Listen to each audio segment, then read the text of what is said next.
Découvrez un extrait exclusif de ce livre audio et profitez d'un essai gratuit sur Audible via le lien dans la description. Soit proche de 0.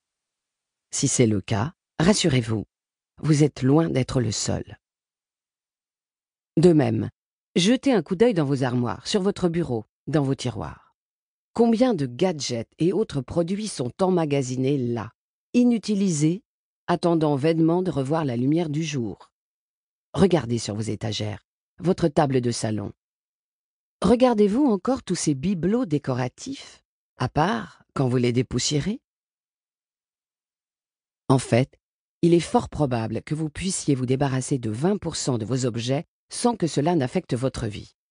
Et 20%, c'est un minimum.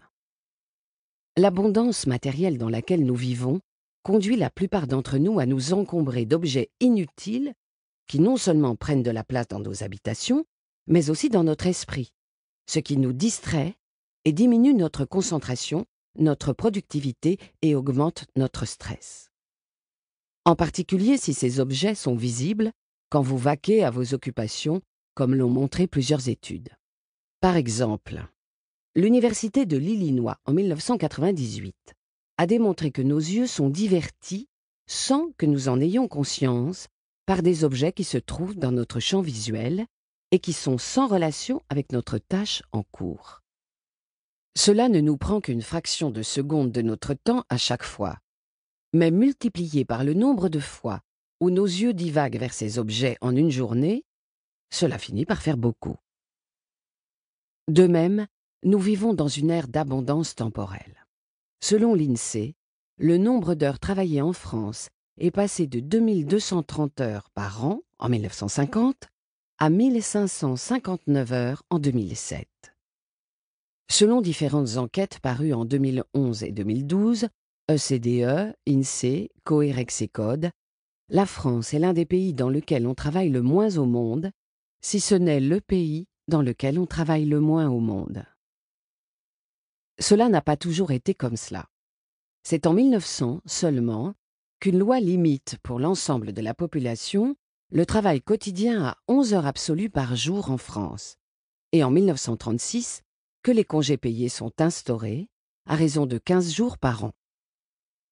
La durée annuelle des congés payés augmentera par paliers jusqu'en 1982 et l'instauration des 5 semaines que nous connaissons, plaçant la France en tête des pays proposant le plus de congés à ses salariés depuis des décennies.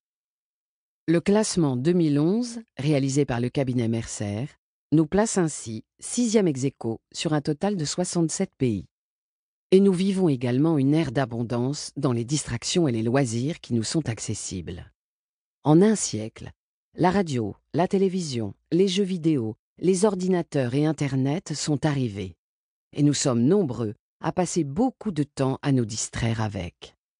D'après Médiamétrie, les Français ont passé en moyenne 3h32 par jour à regarder la télévision en 2010.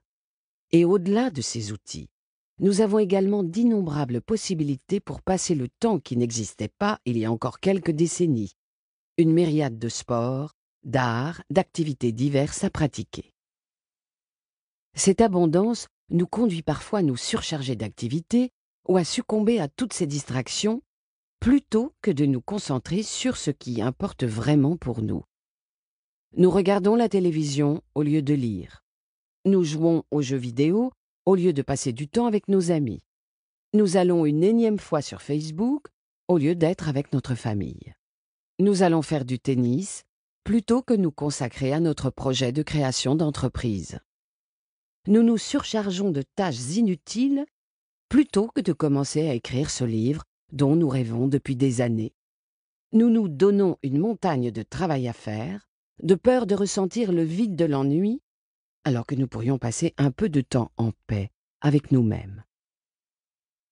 Cette abondance de choix, cette abondance de temps nous amène à devoir faire de nombreux choix, et une partie de ces choix s'avère inexorablement inutile, stupide, voire les deux, et peuvent conduire à une accumulation d'objets sans intérêt, une accumulation d'activités desquelles nous tirons un plaisir instantané, mais fugace et peu satisfaisant sur le long terme.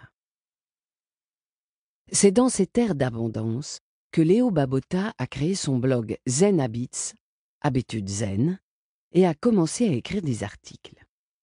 C'était en 2007. Il était journaliste dans une petite île américaine du Pacifique. Il était père de 6 enfants et travaillait beaucoup. Il s'est mis à publier des articles qui traitaient de productivité, de sport, de finances personnelles et surtout de bonheur, de simplicité et de minimalisme, au rythme impressionnant de 5 articles par semaine en moyenne, tout en publiant des articles invités sur les plus prestigieux blogs américains. Sa productivité remarquable, alors qu'il travaillait à temps plein et devait s'occuper de ses 6 enfants, couplée à la qualité de ses articles et de ses efforts pour se faire connaître, lui a valu un succès rapide et hors du commun. Seulement 2 ans après le démarrage de son blog, le prestigieux magazine Time le classait dans les 25 meilleurs blogs, exploit réitéré l'année suivante. Il avait déjà plus de 100 000 lecteurs en 2008, et cela s'est amplifié avec le temps jusqu'à près de 240 000 lecteurs réguliers depuis 2012.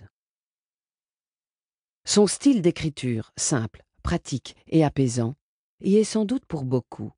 Et j'ai d'ailleurs personnellement tellement apprécié la forme et le fond que j'ai décidé de traduire en français les meilleurs articles de Léo Babauta sur le blog www.habitudes-zen.fr.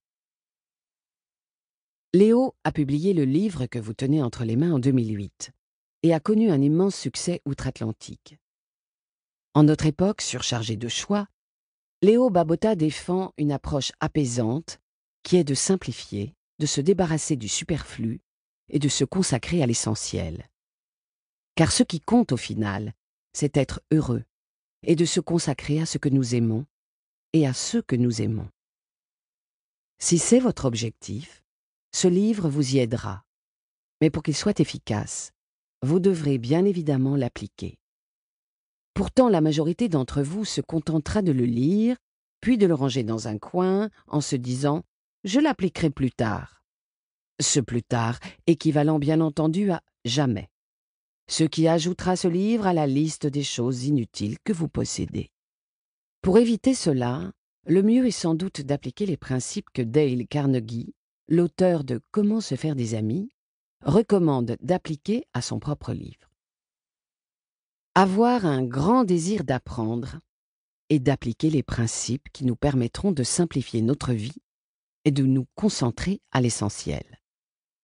Lire 2 fois chaque chapitre avant de passer au suivant.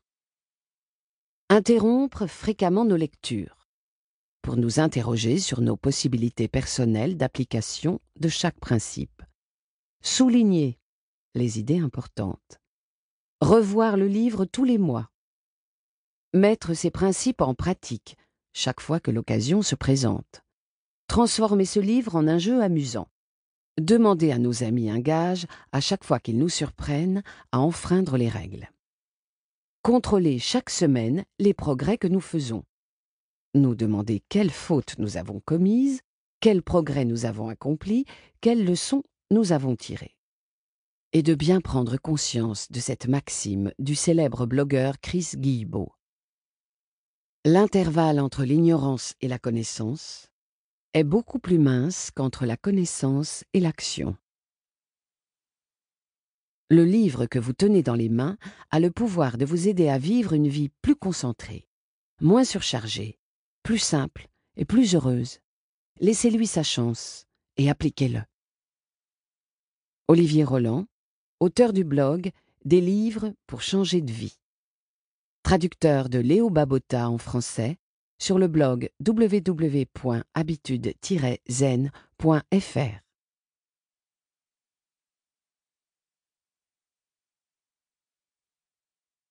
Introduction. De toute l'histoire de l'humanité, jamais nous n'avons pu faire autant de choses aussi rapidement. Jamais non plus nous n'avons été autant assaillis d'informations, de tâches, d'emails, de choses à lire et à consulter, ni aussi stressés par les exigences perpétuelles de nos vies. Pour beaucoup, le travail est devenu un flux incessant d'emails, d'informations et de requêtes, de coups de téléphone, de messages instantanés, de papier, de notes et de dossiers. La journée commence avec une messagerie bourrée d'emails et se termine avec une messagerie tout aussi pleine. Livre audio complet gratuit disponible en description de cette vidéo.